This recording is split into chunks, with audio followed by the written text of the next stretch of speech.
कल हमने group data के क्वेश्चन भी कर लिए थे अरिथमेटिक मीन के, तो आज हम लोग इससे नेक्स्ट जो है वो वेटेड मीन की तरफ आएंगे। बेटे वेटेड मीन हम लोग कंप्यूट क्यों करते हैं? अब देखें हमारे पास कुछ डाटा होता है, अनग्रुप की बात कर लेते हैं अरिथमेटिक मीन के अंदर, तो सारी की सारी को 5 वैल्यूज़, 7 वैल्यूज़, 9 वैल्यूज़, लेकिन हर एक वैल्यू की इक्वल इंपॉर्टेंस होती है। जब हमारे पास ऐसा डाटा हो कि उसके अंदर ऑब्जर्वेशन की इक्वल इंपॉर्टेंस ना हो, किसी ऑब्जर्वेशन की ज़्यादा इंपॉर्टेंस हो और किसी की कम इंपॉर्टेंस हो, ऐसे केस के अंदर हम लोग क्या करते हैं, अरिथमेटिक मीन की जगह पे वेटेड अरिथमेटिक मीन कंप्यूट करते हैं। देखिएगा बेटे, वेटेड अरिथमेटिक मीन हमारे पास क्या होता है,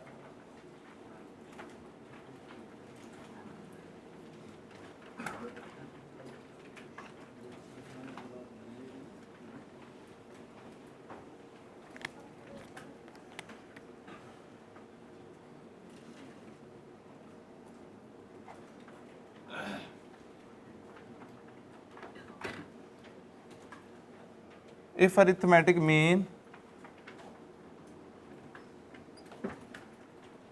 is computed by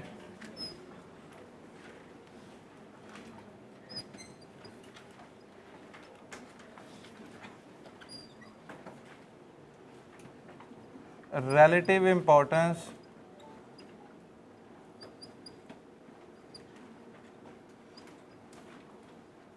to each observation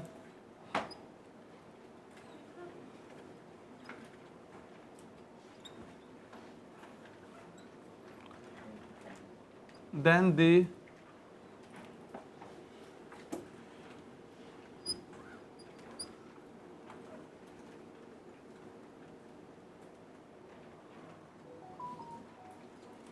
it is called weighted arithmetic mean. If arithmetic mean is computed by considering relative importance to each observation, then it is called weighted arithmetic mean. अब बेटे इसका एक formula लिख लेते हैं और फार्मूले के बाद इसके क्वेश्चन से इस डेफिनेशन को भी समझते हैं कि किस तरह से रिलेटिव इंपॉर्टेंस दी जा रही है ऑब्जर्वेशन को। इसका जो फार्मूला है हमारे पास वो होता है x बार w, और ये w वेटेड मीन को शो करता है। यहाँ पे आपके पास आ गया समीशन wx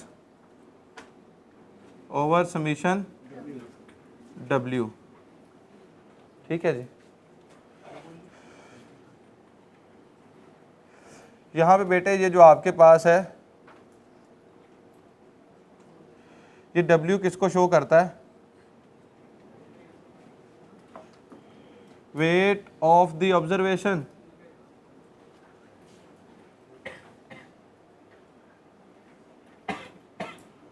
ऑब्जर्वेशन या आइटम। और यहाँ पे क्या है जी, ये जो x है ये आपके पास क्या होती है, वैल्यूज या ऑब्जर्वेशंस। x आपके पास क्या होती है, वैल्यूज या ऑब्जर्वेशंस, और ये क्या होता है जी, वेट्स ऑफ द ऑब्जर्वेशंस। अब यहाँ पे हम लोग एक क्वेश्चन ले लेते हैं जिससे हम लोग वेटेड मीन को कंप्यूट करते हैं। देखिएगा,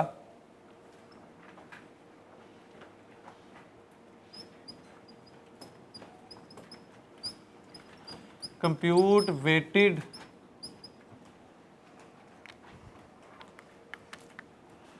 arithmetic mean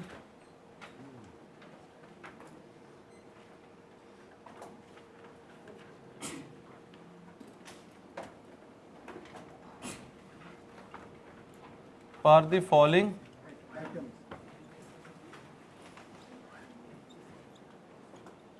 data.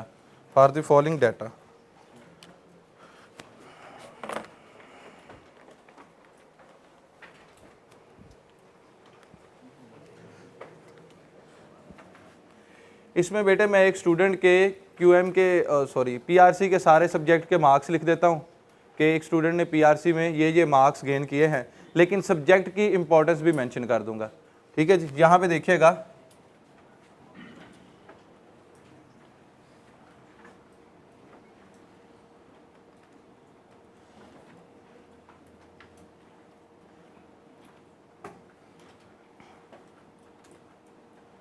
QM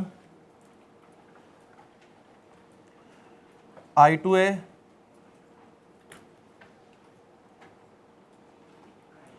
I2B eco BWCS, ये 5 पेपर्स होते हैं आपके PRC में। तो मैं ये 5 पेपर्स के किसी एक स्टूडेंट के मार्क्स लिख रहा हूँ। तो अब ये देखिएगा जी मार्क्स कितने लिए हैं जी,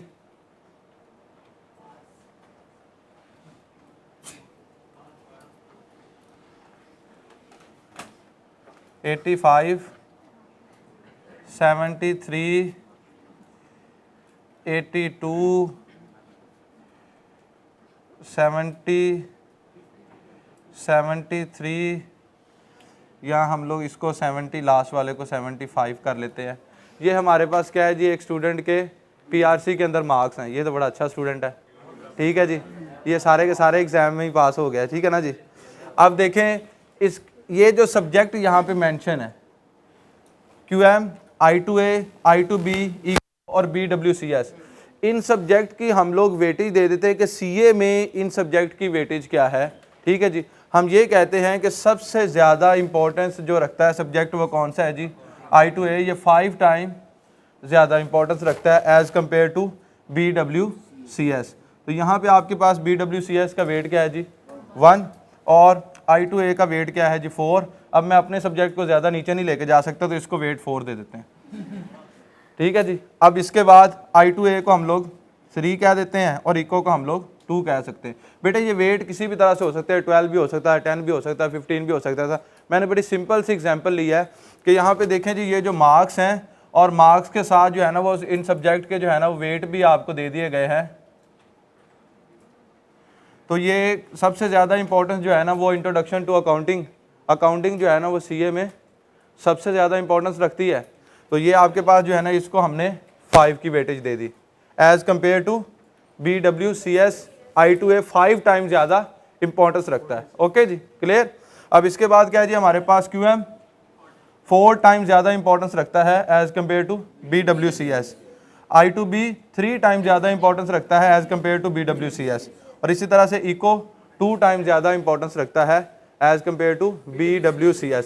बेटे इतना डाटा आपको दिया जाएगा। अब ये देखें, अब ये आपके पास जो ऑब्जर्वेशन है यहाँ पे इन सब की सेम इंपॉर्टेंस नहीं है। अगर ये डाटा इस तरह से दे दिया जाता कि कोई मार्क्स हैं 57, 43, 45, 80, 83, 80, 65, इस तरह से हमारे पास रॉ मटेरियल के अंदर डाटा बड़ा होता, अनग्रुप डाटा होता, तो ये सबकी वैल्यूज़ की इंपॉर्टेंस क्या होती, सेम होती। तो हम लोग सिंपल क्या कंप्यूट कर लेते, अरिथमेटिक मीन। लेकिन यहाँ पे सब वैल्यूज़ की इंपॉर्टेंस सेम नहीं है। अब यहाँ पे हम लोग अरिथमेटिक मीन की जगह पे क्या कंप्यूट करेंगे, वेटेड मीन कंप्यूट करेंगे। क्या करेंगे बेटे, वेटेड मीन कंप्यूट करेंगे।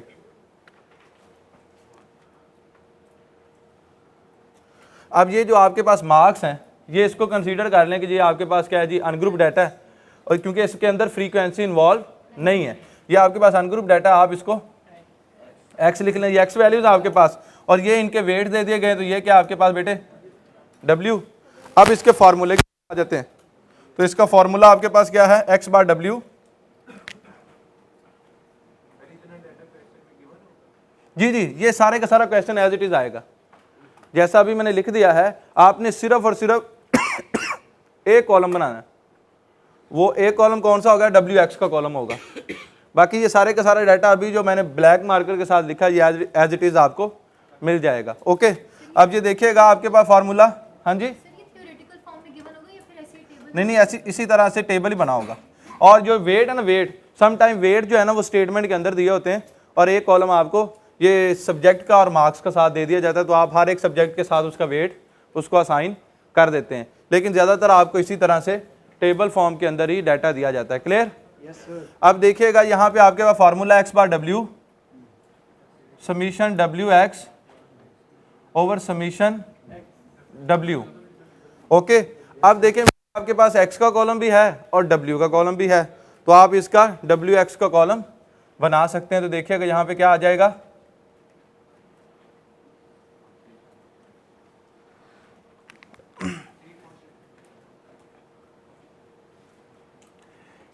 को मल्टीप्लाई कर दें, 85 मल्टीप्लाई बाय 4 314 40, ओके बेटे 40 340। एक स्टूडेंट बोलेगा ना तो मुझे क्लियर सुनाई देगा, कोई एक आप बताते जाएं जो यहाँ पे कैलकुलेट कर रहा है। आप बताएं बेटे। 365 246 140 75। बेटे ये मेरे पास WX का कॉलम आ गया। अब इस कॉलम का सम कर लेते हैं तो आपके पास क्या आ जाएगा, इस समीशन WX आ जाएगा। तो क्या आ गया बेटे, 1166 1166 आ गया। ठीक है बेटे, क्लियर यहाँ तक। अब यहाँ पे हमें एक और सम चाहिए, वो किस कॉलम का चाहिए, वेट वाले कॉलम का सम चाहिए। तो इस कॉलम का भी सम कर लेते हैं, समीशन W 15 आ गया बेटे। अब आप इस फॉर्मूले के अंदर ये वैल्यूज पुट कर लें, तो 1166 divided by 15 which is equal to 77.73। अब जब आपके पास सारी की सारी ऑब्जर्वेशन की इम्पोर्टेंस सेम ना हो, डिफरेंट वेट्स उनको असाइन किए गए हों, हर एक ऑब्जर्वेशन की वेटेज डिफरेंट हो, तो बेटे हम लोग क्या करते हैं, अरिथमेटिक मीन की जगह पे वेटेड अरिथमेटिक मीन कंप्यूट करते हैं। और इसको सिंपल वेटेड मीन भी कहा जाता है, वेटेड मीन भी कहा जाता है और वेटेड अरिथमेटिक मीन भी कहा जाता है। ये इंतहाई आसान सा जो है ना वो टॉपिक था। आप ये देखें ना बेटे, ज़रा गौर करें। If arithmetic mean is computed by considering relative importance to each observation. आप देखें हर एक ऑब्जर्वेशन की आपके पास क्या है जी, इंपॉर्टेंस डिफरेंट है। किसी का वेट 4 है, किसी का 5 है, किसी का 3 है, किसी का 2 है, किसी का 1 है।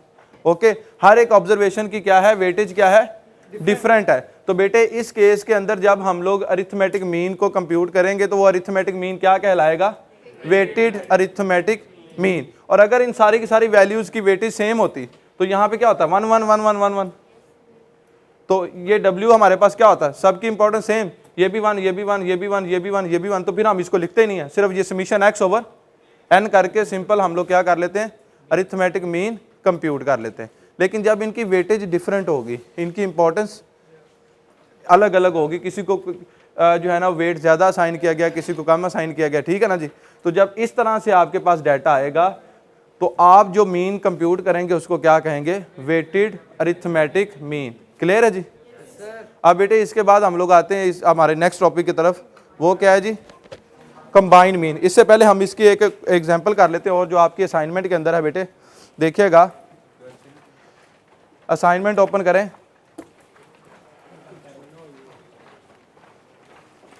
आप सब लोग अभी जो है वो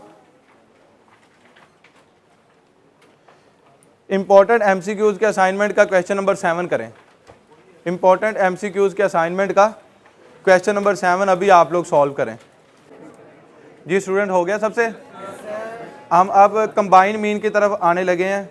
कंबाइन मीन हम लोग क्यों कंप्यूट करते हैं मैं आपको बता देता हूँ। देखिए बेटे, यहाँ पे बात सुनिएगा, यहाँ पे मेरे पास इस क्लास के अंदर कोई राउंड अबाउट 60-65 बॉयज़ हैं और 30-35 गर्ल्स हैं यहाँ पे। ओके, अभी मैं एक QM का टेस्ट लेता हूँ पूरी क्लास से, तो वहाँ से मुझे पता चल जाता है कि 65 बॉयज़ में से ऑन एवरेज जो बॉयज़ का स्कोर है वो क्या है जी, 82 मार्क्स। अब 65 बॉयज़ का जो एवरेज स्कोर है वो क्या है जी, 82 मार्क्स। ओके, इसी तरह से अगर मैं गर्ल्स वाली साइड पे आता हूँ तो गर्ल्स वाली साइड पे 35 गर्ल्स हैं। यहाँ से जो मैंने टेस्ट लिया, टेस्ट तो मैंने पूरी क्लास से लिया सेम, तो अभी मैं गर्ल्स का एवरेज स्कोर देखता हूँ तो वो 85 आ जाता है, यहाँ पे मीन आ जाता है। और टोटल गर्ल्स कितनी है हमारे पास, 35। आप लोग हंस रहे हैं, ये गर्ल्स पढ़ने में ज़्यादा तेज़ होती हैं, ठीक है, मैंने पहले बताया। और इसमें मेरी बात सुने दोस्त, आप लोग बॉयज़ वाली साइड पे, बॉयज़ जो होते हैं वो पढ़ाने में ज़्यादा अच्छे होते हैं, गर्ल्स पढ़ने में ज़्यादा अच्छी होती हैं। मैंने अपनी भी तो तारीफ करनी थी, ठीक है, बस। अब बात सुने जी, यहाँ पे मेरी बात सुने जी। अब क्या है जी, सेम टेस्ट मैंने गर्ल्स वाली साइड से भी लिया, गर्ल्स का एवरेज स्कोर क्या आ गया 85, गर्ल्स कितनी है 35। अब मैं ये सोचता हूँ कि मैं अपनी पूरी क्लास का, इस बैच का, इस क्लास का ओवरऑल मीन कैलकुलेट करना चाहता हूँ। तो इस केस के अंदर मैं कौन सा मीन कैलकुलेट करूँगा, कंबाइन मीन। बेटे जब हमारे पास 2 और इससे ज़्यादा डाटा सेट्स अवेलेबल हों और उनके मीन भी हमारे पास दिए गए हों, तो हम उनका अगर कंबाइन मीन का कैलकुलेट करेंगे, ओवरऑल मीन कैलकुलेट करना चाहें तो हम कौन सा मेथड यूज़ करते हैं, कंबाइन मीन यूज़ करते हैं। क्लियर है जी? अब मैं इसको रेज कर रहा हूँ तो यहाँ पे मैं कंबाइन मीन की डेफिनेशन तो ऐसा क्या है, इसकी एक्सप्लेनेशन ही है कि कंबाइन मीन होता क्या है। देखिएगा,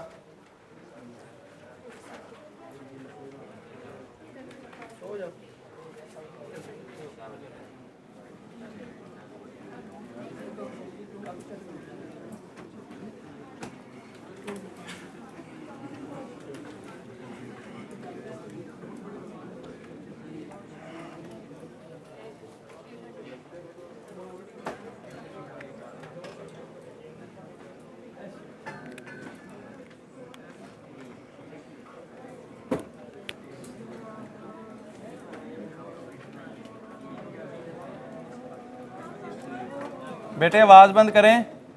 combined mean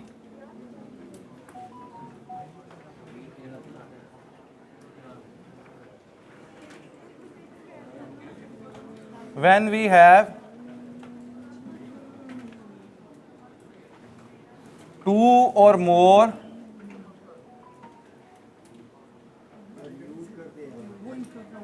data sets, when we have 2 or more data sets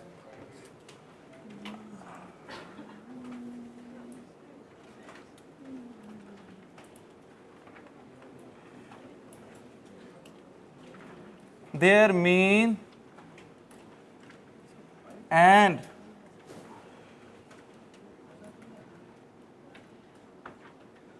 number of observation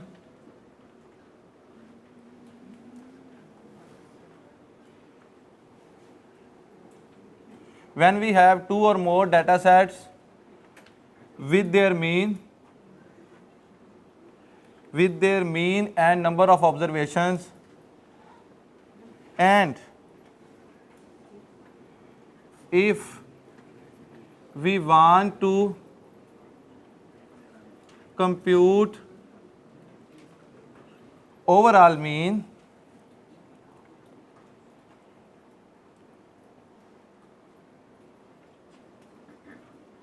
then we use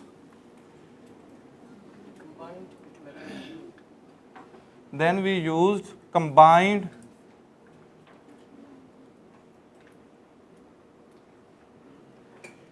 when we have 2 or more data sets with their mean and number of observations and we want to compute overall mean, then we compute combined mean। Okay बेटे, अब इसका formula देख लीजिएगा। इसका formula हमारे पास क्या होता है, इसको डिनोट करते हैं, इसकी 2 टाइप्स की नोटेशंस हैं। इसको इस तरह से भी डिनोट करते हैं, देखिएगा, इट इज़ डिनोटेड बाय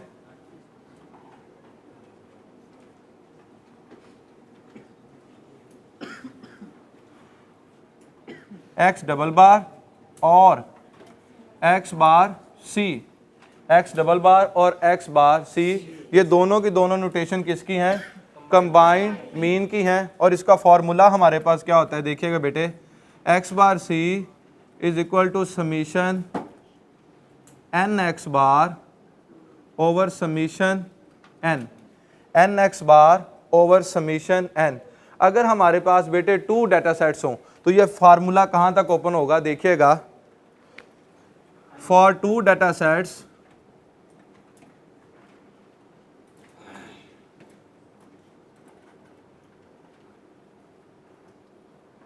तो ये फार्मूला कुछ इस तरह से लिखा जाएगा, एक्स बार सी n1 एक्स बार 1 प्लस n2 एक्स बार 2 ओवर n1 प्लस n2। और अगर बेटे हमारे पास 3 डाटा सेट्स हों तो यही formula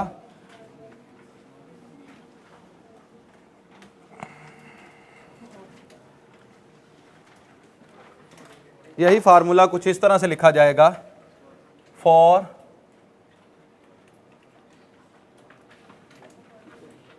three data sets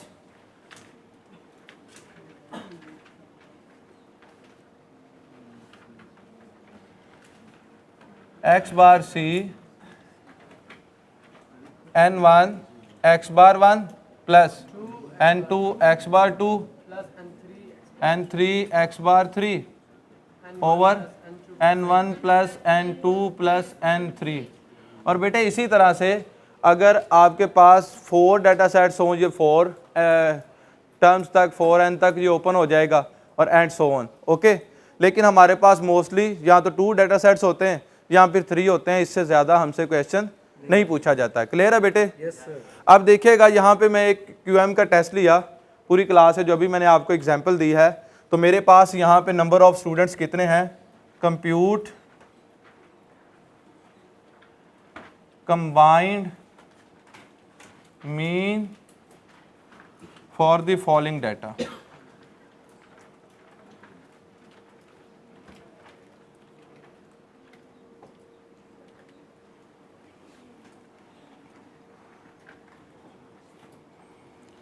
N1 boys की बात करते हैं, बॉयज़ हमारे पास ग्रुप 1 में आ गए।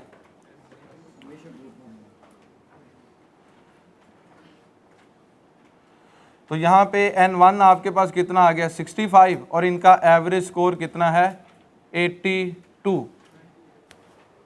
ओके, इसी तरह से हम लोग ग्रुप 2 की बात करते हैं। तो ग्रुप 2 हमारे पास किसका है जी, गर्ल्स का ग्रुप है।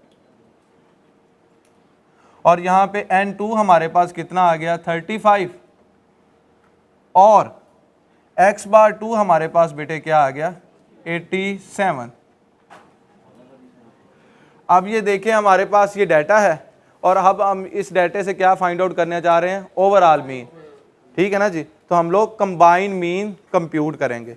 ठीक है जी, अब कंबाइन मीन कंप्यूट करने के लिए इस डाटे के अकॉर्डिंग हमारे पास फार्मूला क्या बनता है, देखिएगा x bar c n1 x bar 1 plus n2 x bar 2 over n1 plus n2। इसमें वैल्यूज पुट कर देंगे।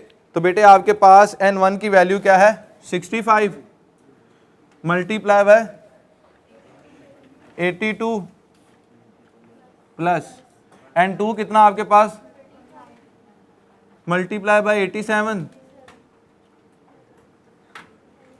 और यहाँ पे आपके पास n1 और n2 कितना है जी 65 प्लस 35। क्या आ गया बेटे 83.75। 83.75 एवरेज स्कोर आपके पास आ गया जी, एवरेज मार्क्स आ गए। आप इसको राउंड करके 84 भी लिख सकते हैं, लेकिन अभी हमारे पास जो मीन आया है वो 83.75 मार्क्स आ गए आपके पास। क्लियर है बेटे? कोई इशू तो नहीं? ओके जी। अब इसी तरह का एक क्वेश्चन है असाइनमेंट में, आप लोग अभी करें। क्वेश्चन नंबर 8 होगा आई थिंक सो, देखिएगा जी। बेटे मैं आपको दोबारा से बता देता हूँ।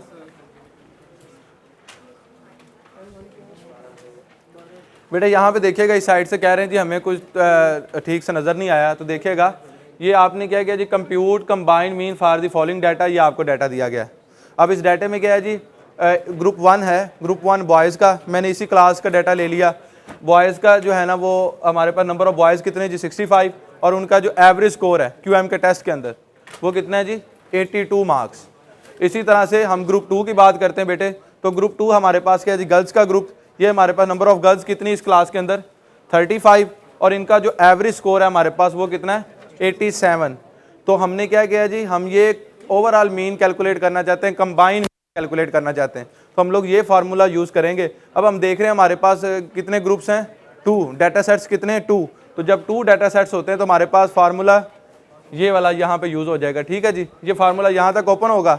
आपने इसके अंदर सिर्फ और सिर्फ n1 की जगह पे n1 की वैल्यू पुट कर दी, x बार 1 की जगह पे x बार 1 की वैल्यू आपने पुट कर दी। ठीक है जी, तो आपके पास ये फाइनल रिजल्ट आ गया 83.75। क्लियर है बेटे? कोई इशू तो नहीं? हो गया वो असाइनमेंट वाला क्वेश्चन। बेटे क्या रिजल्ट आया? 62.5। शाबाश बेटे। अभी हम लोग एक राइज क्यूएम में से क्वेश्चन करते हैं जिसमें हमें कंबाइन मीन तो दिया गया होगा, हमें वो कोई मीन या number of observation find out करने के लिए कहेगा, तो हम यही फार्मूला यूज करते हुए कंप्यूट कर लेंगे। देखिएगा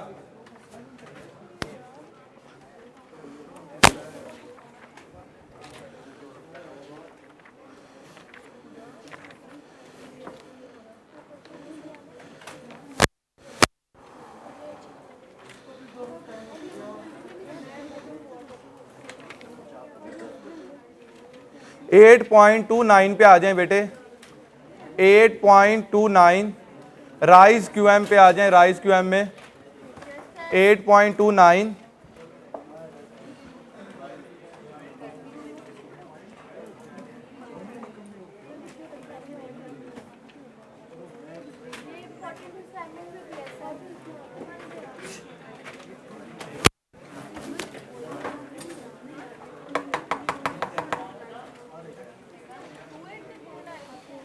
page number 76, 8.29। Combined mean of 35 values is 68. Mean of 15 values is 54. Find the mean of remaining 20 values. अब यहां पे देखें बेटे, कंबाइन मीन हमें दे दिया गया, कंबाइन मीन हमें दे दिया गया है, और इसमें हमारे पास कंबाइन मीन कितना है? 35 वैल्यूज का 68। तो n हमारे पास क्या आ गया बेटे? 35। ये टोटल वैल्यूज है हमारे पास, और इसमें हमारे पास जो कंबाइन मीन है बेटे वो क्या है? 68। अब इसमें हमें और इंफॉर्मेशन दी गई है कि हमारे पास जो 15 वैल्यूज का मीन है वो कितना है? 54। और उसने कहा है जी जो रिमेनिंग 20 वैल्यूज है हमारे पास उसका आप मीन कैलकुलेट करें। तो बेटे ये आपने क्या करना है जी? कैलकुलेट करना है। x/2 अब आपने फाइंड करना है। ठीक है जी, ये आप लोगों ने कैलकुलेट कर लिया, बड़ी अच्छी बात है। जो स्टूडेंट यहाँ पे बैठे हुए हैं मैं उनको करवा देता हूँ, जिनसे हो गया अच्छी बात है, जिनसे नहीं हुआ यहाँ पे देखिएगा।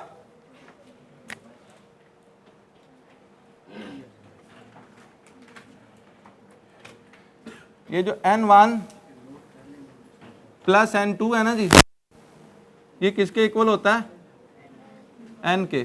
तो यहाँ पे देखिए n1 कितना 15, n2 प्लस 20, तो ये टोटल कितना हो गया? 35 हो गया आपके पास। टोटल कितना हो गया? 35। बेटे यहाँ पे हम लोग ये फॉर्मूला लगा लेंगे, x/c n1 x/1 plus n2 x/2 over n1 plus n2। Okay बेटे, यहाँ पे कंबाइन मीन हमें दिया गया है वो कितना है जी? 68। n1 कितना? 15, और इसको मल्टीप्लाई कर दें x/1 के साथ, तो ये क्या है जी? 54। इसके बाद n2 कितना है? 20 और x/2। x/2 की वैल्यू हमारे पास नहीं है। n1 हमारे पास कितना? 15 प्लस n2 कितना है? 20। तो बेटे इसको ज़रा सॉल्व कर लें। 15 प्लस 20 35, तो 35 को 68 के साथ मल्टीप्लाई कर दें। यहाँ पे इन दोनों को मल्टीप्लाई करें, 15 मल्टीप्लाई बाय 54 क्या आता है जी?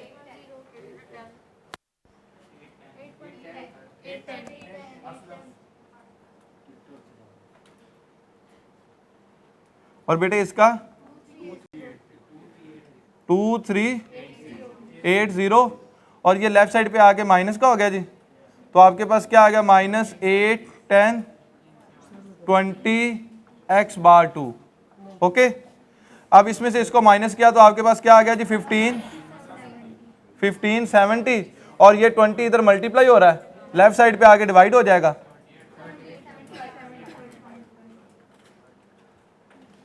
तो 78.5। अगर बेटे आपके पास कोई भी इक्वेशन हो, सिंगल लीनियर इक्वेशन हो या क्वाड्रेटिक इक्वेशन हो जिसमें वन अननोन हो, ठीक है ना जी, तो आप उसको जो है वो कैलकुलेटर से भी डायरेक्ट सॉल्व कर सकते हैं। यानी कि यहाँ तक अगर हमारे पास ये आ गया ना, ये हमने फार्मूले के अंदर वैल्यूज पुट कर ली, तो हमें ये सारी कैलकुलेशन नहीं करनी पड़ेंगी, इसके बाद डायरेक्ट हमें आंसर मिल जाएगा 78.5। ये कैसे मिलेगा? कैलकुलेटर दीजिएगा, मैं आप सबको गाइड करता हूँ।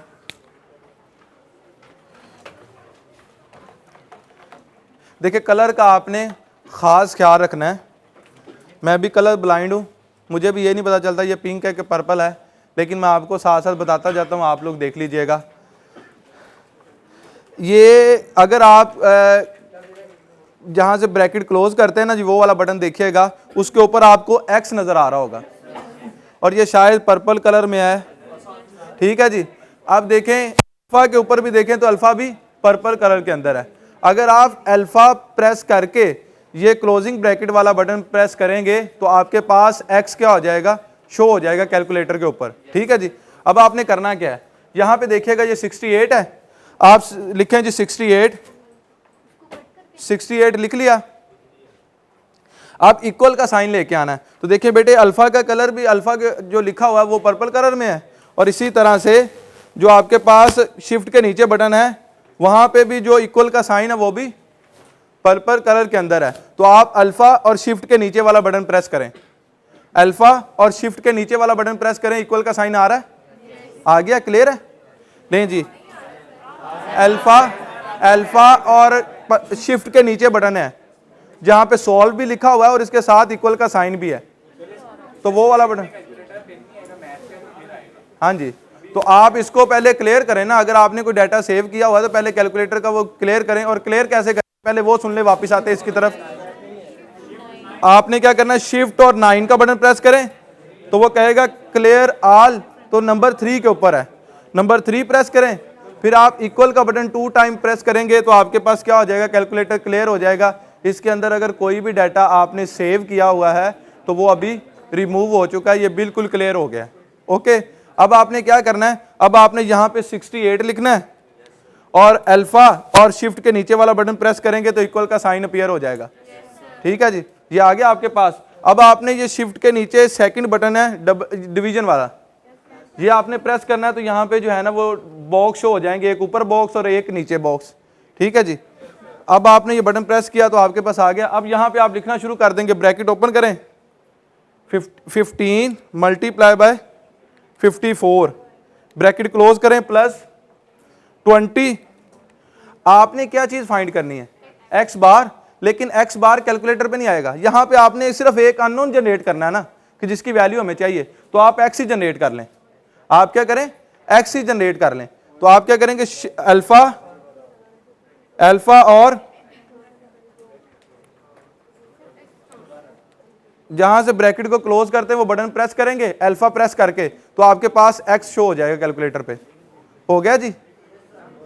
अब आपने क्या करना है जी, नीचे आ जाना डिनोमिनेटर में, तो डिनोमिनेटर में देखिएगा आपके पास क्या, 15 प्लस 20। अब बेटे आपने इसको डायरेक्ट इक्वल का बटन प्रेस नहीं करना, यहां पे क्या करना है, शिफ्ट और शिफ्ट के नीचे देखें, नीचे वाले बटन पे सॉल्व लिखा हुआ है और इन दोनों का कलर येलो है।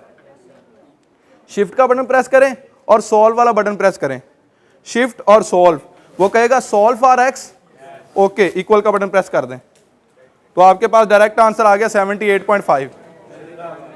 78.5 ये लें, ठीक है जी। बस बेटे आवाज बंद करें जरा, ये देखें, अगर किसी को कोई बात सुने भाई, मैं लिख देता हूं बेटे स्टेप बाय स्टेप। बेटे जब भी आपके पास इस तरह से कोई इक्वेशन आ जाए जिसके अंदर एक अननोन है, तो अगर आप ये सारी स्टेप बाय स्टेप कैलकुलेशन नहीं करना चाहते तो आप बाय कैलकुलेटर भी इसको सॉल्व कर सकते हैं। अब मैं आपको ये चीज़ गाइड कर देता हूँ, क्योंकि हर दफ़ा इक्वेशन तो डिफरेंट होगी ना, उसके अंदर आपने कभी कहीं पे कोई एक्स जनरेट करना होगा, कभी जो है ना वो इक्वल का साइन पहले आ जाएगा, बाद में आ जाएगा इक्वालिटी और डिवीजन, आप इस तरह से जनरेट करना चाहेंगे, डिफरेंट होगी। लेकिन जब भी आप किसी इक्वेशन को सॉल्व करना चाहेंगे, उसके अंदर अगर एक अननोन है, तो आप जो है वो कैलकुलेटर के ऊपर एक्स को किस तरह से जनरेट कर सकते हैं, इक्वल का साइन किस तरह से लेके आ सकते हैं, वो मैं आपको गाइड कर देता हूँ। जब भी आपने कैलकुलेटर के ऊपर इक्वल का साइन लेके आना होगा, तो आप क्या करेंगे, अल्फा और ये कैल्क का बटन है, शिफ्ट के नीचे है CALC अल्फा, और ये बटन प्रेस करेंगे तो आपके पास कैलकुलेटर के ऊपर इक्वल का साइन अपीयर हो जाएगा। ओके, अब इसके बाद अगर आपने कैलकुलेटर के ऊपर x को जनरेट करना है, x लेके आना है, तो आप x को किस तरह से लेके आएंगे, अल्फा का बटन प्रेस करेंगे और अल्फा के बाद ये जो क्लोजिंग ब्रैकेट वाला बटन है ना जी, ये प्रेस करेंगे तो आपके पास x जनरेट हो जाएगा, x अपीयर हो जाएगा स्क्रीन के ऊपर। क्लियर।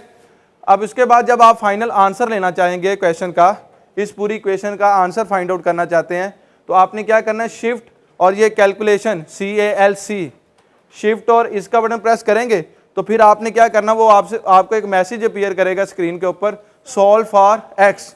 जब वो आ जाए तो आपने इक्वल का बटन प्रेस करना है, तो आपके पास क्या आ जाएगा, रिजल्ट आ जाएगा। आपको ये सारे स्टेप सॉल्व करने की ज़रूरत ही नहीं पड़ेगी, इसके बाद आपको डायरेक्ट ये आंसर अपीयर हो जाएगा। ये बेटे शॉर्टकट आपको क्यों बताए जाते हैं, ताकि एग्जाम के अंदर आप ज़्यादा से ज़्यादा टाइम को बचा सकें, सेव कर सकें। ठीक है जी, क्लियर है, कोई इशू तो नहीं। इससे नेक्स्ट क्वेश्चन जो है वो 8.30 आप लोग करें ज़रा, जिन स्टूडेंट ने कर लिया ओके, और जिन्होंने नहीं किया वो ज़रा कर लें जल्दी से, उतनी देर मैं अटेंडेंस ले लूँ। 8.30 की मुझे स्टेटमेंट लिखवा दें। Combined mean is 62, mean of 10 values is 57, mean of remaining values is 63.786, और आपने क्या करना है, रिमेनिंग वैल्यूज फाइंड करनी। अब बेटे यहाँ पे देखिए इस क्वेश्चन में आपके पास क्या था कि आपने सेकंड ग्रुप का मीन कैलकुलेट करना था, लेकिन ये जो आपके पास 8.30 है, इसमें आपको दोनों ग्रुप के मीन तो दे दिए हैं, लेकिन सेकंड ग्रुप के अंदर कितनी नंबर ऑफ ऑब्जर्वेशन थी, कितनी वैल्यूज थी, ये आपको नहीं बताई गई। और क्या करना, N2 कैलकुलेट करना है। ठीक है जी, आपको कंबाइंड मीन दे दिया गया, x बार c जो आपके पास है वो कितना है जी, 62 है। ओके, फार्मूले की तरफ आते हैं। x bar c is equal to N1 x bar 1 plus N2 x bar 2 over N1 plus N2, N1 plus N2। अब देखिएगा बेटे यहाँ पे आपके पास x बार c कितना है, 62, N1 और x बार 1 57, 10 मल्टीप्लाई बाय 57 और प्लस 63.786 N2 और 10 प्लस N2। अब देखें बेटे, आपने कभी भी इस तरह की मिस्टेक नहीं करनी। अभी मैंने एक स्टूडेंट की देखी है, तो यहाँ पे क्या है जी, इनको ऐड कर दिया, 10 N2 लिख दिया। बेटे वो मल्टीप्लाई होता है। ठीक है जी, आपने एज इट इज़ ये जो डिनोमिनेटर है इसको लेफ्ट साइड पे ले आना है और 62 के साथ आपने इसको क्या कर देना है, मल्टीप्लाई करना है। और आप इसको डायरेक्ट कैलकुलेटर के साथ भी सॉल्व कर सकते हो, जो मैंने अभी आपको बताया है कि आपने क्या करना है, ये N2 है ना, एक ही आपके पास अननोन है, N2 है, और जहाँ जहाँ पे N2 आ रहा है वहाँ पे आप x को जनरेट कर लें कैलकुलेट के ऊपर, तो आप इस इक्वेशन को डायरेक्ट सॉल्व कर सकते हैं, आपको N2 का आंसर मिल जाएगा। लेकिन अगर हम इसको मैनुअल सॉल्व करते हैं तो किस तरह सॉल्व करेंगे, देखिएगा। 62 इंटू 10 प्लस N2, इसको इसके साथ 10 को मल्टीप्लाई किया 57 के साथ, तो ये 570 हो गया। 570 प्लस 63.786 N2। ओके, अब ये 62 जब 10 के साथ मल्टीप्लाई होगा तो ये 620 हो गया और 62 N2 हो गया, 62 N2। राइट साइड पे आपके पास क्या है जी, 570 प्लस 63.786 N2। इसको राइट साइड पे ले आए, ये 62 N2 को राइट साइड पे ले जाएं और 570 को लेफ्ट साइड पे ले आए, तो ये आपके पास आ गया 620 माइनस 570, और यहाँ पे आपके पास क्या है जी, 63.786 N2, और ये लेफ्ट साइड पे राइट साइड पे आ गया माइनस का हो गया, तो ये 62 N2 आ गया। यहाँ पे आपके पास 50 आ गया, 1.786 एंड 2 आ गया। अब बेटे आपके पास ये जो है 1.786, सॉरी यही है जी, इसको लेफ्ट साइड पे ले आए, इधर लाके डिवाइड कर दें तो आपके पास n2 की वैल्यू आ जाएगी।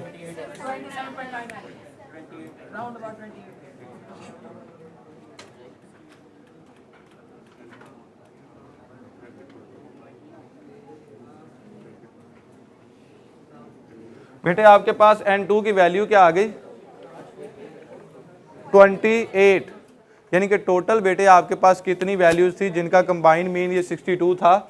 10 + 28, 38 आपके पास टोटल वैल्यूज थी और उनका ये जो आपने कंबाइंड मीन निकाला हुआ था 62। ओके, अब n2 आपके पास यहाँ पे आ गया है 28। बेटे इसको नोट कर लें। ओके बेटे आप लोग ना, अब ये यहाँ तक हमने कर लिया है कंबाइंड मीन तक, तो आप लोग आज से जो आपके प्रैक्टिस क्वेश्चन है उनको नोट कर लें। तो यहाँ से देखिएगा असाइनमेंट में जो आपके अब तक क्वेश्चन हो गए हैं, ये फर्स्ट 3 लेक्चर के अंदर जितने क्वेश्चन हो गए मैं आपको लिख देता हूँ। इसमें से जो जो क्वेश्चन आपका रह गया होगा आपने वो घर जाके प्रैक्टिस कर लेनी है। ओके, अगर मैं इंपॉर्टेंट MCQs के असाइनमेंट की बात करता हूँ,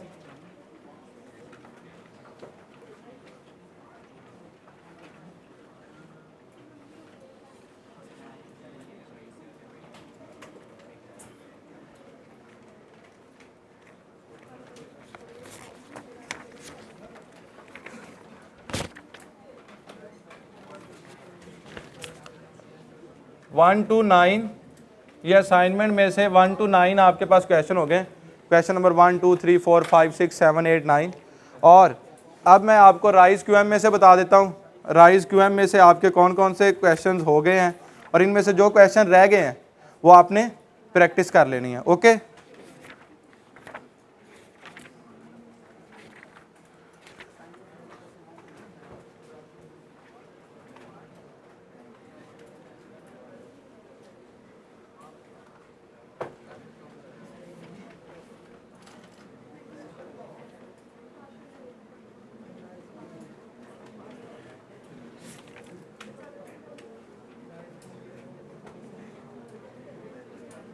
8.1 to 8.12,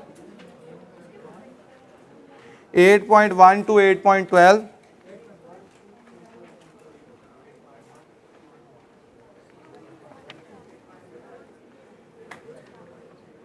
8.27,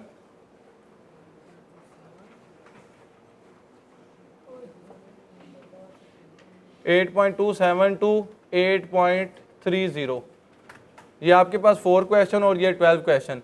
बेटे ये आपके फर्स्ट 3 लेक्चर्स के क्वेश्चंस हैं, ये मैं साथ साथ भी बताता रहा हूँ और आज मैंने सारे एक दो फिर से बता दिए कि अगर कोई स्टूडेंट मिस था तो वो भी ये नोट कर ले। और इसमें से जितने क्वेश्चन मैंने करवा दिए हैं उनके अलावा जो क्वेश्चन रहते हैं आप लोग उसकी प्रैक्टिस कर लीजिएगा।